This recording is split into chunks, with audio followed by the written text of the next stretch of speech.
They're basically picking up where the insurrectionists left off. And the Supreme Court has set the stage for it with all of their rulings that move towards the unitary executive model, that also appear to immunize a president who has monarchical and dictatorial ambitions and pretensions, because now you can't prosecute that person for official acts, and official acts are presumed to be anything that takes place under cover of office. What's going on, guys? I got some news that is not really shocking to me, but apparently the Democrats plan to overthrow the results of the 2024 election. Again, not surprising to me when you consider the fact that they've engaged in lawfare, trying to remove Trump from the ballot. They're trying to overthrow the Supreme Court. They're doing so many just ridiculously crazy things that I've never seen the Democrats do before. It's got to the point where I don't believe that there's anything that they won't do. Okay, they even tried to kill Donald Trump. Now, I don't know if that was a Democrat plot, but when you consider everything else that's happened to Trump over these last few months, really like the last couple years, it doesn't surprise me at all. You literally got the press turned against him, basically all of the government, like people on the Democrat and the conservative side. All the three-letter agencies are against him. A ton of the human population in America is against him, not to mention perhaps some people around the world as well. So you got a lot of freaking enemies if you're Donald Trump. So Jamie Raskin is the one, okay, extremely Trump deranged far leftist who went out and was saying this. I don't know when this was recorded, but he's basically saying that the Supreme Court is not doing their job, so Congress is going to have to take a look.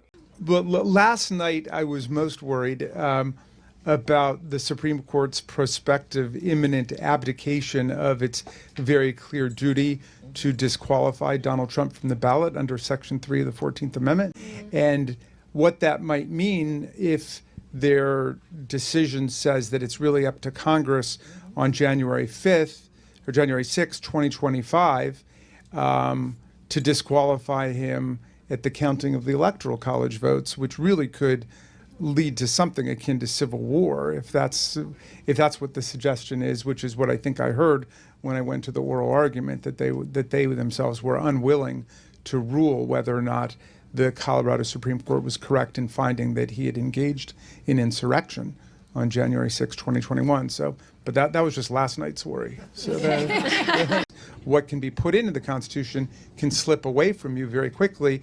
And the greatest example going on right now before our very eyes is Section 3 of the 14th Amendment, which they're just disappearing with a magic wand, as if it doesn't exist, even though it could not be clearer what it's stating. And so, they want to kick it to Congress, so it's going to be up to us on January 6, 2025, to tell the rampaging Trump mobs that he's disqualified. And then we need bodyguards for everybody and civil war conditions, all because the 9 justices, not all of them, but these justices who have not many cases to look at every year, not that much work to do, a huge staff, great protection, simply do not want to do their job and interpret what the great 14th Amendment means. And the stupid thing here is that this guy is totally misinterpreting the situation, because Donald Trump was impeached by Congress when he was already on his way out, and they impeached him for insurrection, but he was acquitted. They didn't have the votes to charge him and remove him from office. This trial, in the final analysis, is not about Donald Trump. The country and the world know who Donald Trump is. This trial is about who we are. And 2/3 of the senators present, not having found him guilty of the charge contained therein, it is therefore ordered and adjudged that the said Donald John Trump be, and he is hereby, acquitted of the charge in said article. The reason the Supreme Court made the decision that they made is because Donald Trump doesn't have any formal insurrection charges. There are 0. If they had them, the Supreme Court decision might have been different, because they would have said, okay, we got something that says you actually committed insurrection, so therefore maybe you can't be on the ballot. In this case, They don't even have that. So they're pretty much were trying to get the Supreme Court to do two things. One, decide if Trump had even committed insurrection, which is not their job to do. And two, decide that if he did, whether or not he was allowed to be on the ballot. Donald Trump was not proven to have committed insurrection. And even if he had, he was still allowed on the ballot per the Constitution of the United States.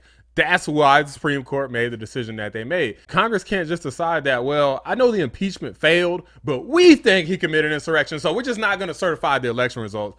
You can't do that.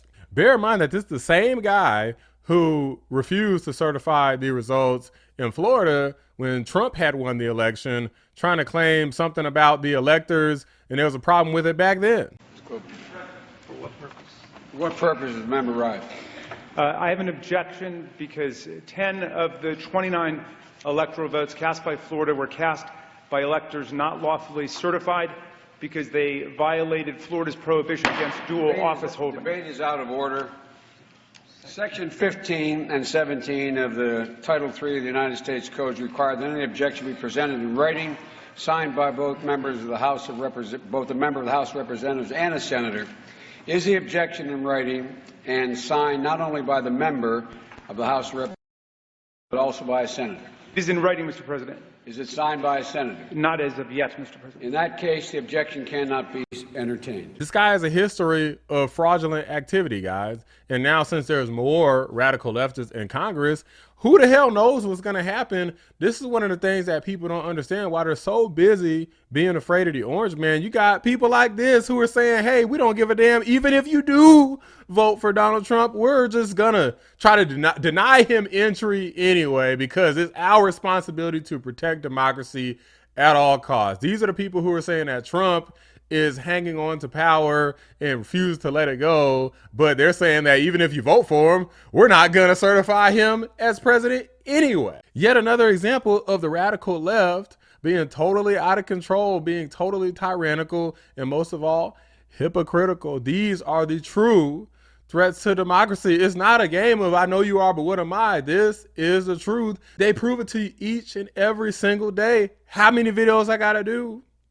1,000, 2,000. I will do as many as it takes until this message gets through, because these folks are totally out of control and they must be defeated. It's almost that time to vote. We got about another month before early voting starts. So be sure to get your ass out there, because we can't let these people win. Otherwise, we're going to be looking just like Venezuela, where even if you win, you lose. Drop a like on the video, subscribe to the channel if you're new. I appreciate y'all watching the Black Anomaly Rising channel.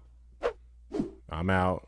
Mark Zuckerberg, who? Venezuela's thrice-elected president, Nicolas Maduro, is now the one challenging Elon Musk to a fight.